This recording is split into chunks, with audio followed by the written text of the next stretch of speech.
Hello guys and welcome back to channel from Zero to Millionaire.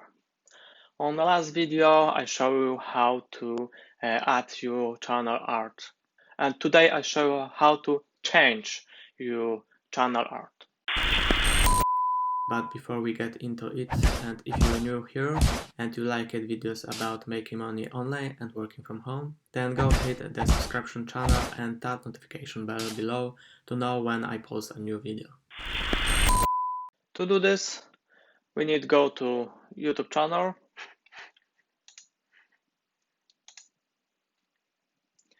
and make the same like in previous step. Push button customize channel, use pencil and add channel art.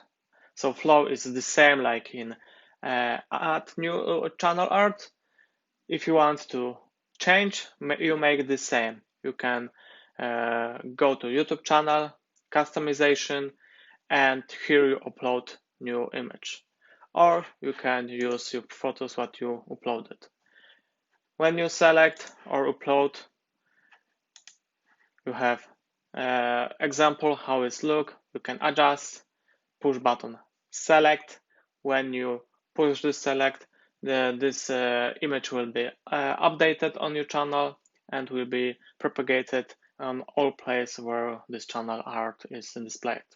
If you have any question about this topic, or if you want, I'm prepared some dedicated videos about YouTube or another topic. Please put this information comments.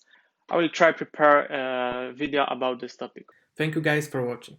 Please subscribe, enable notifications, and we will see you in the next one.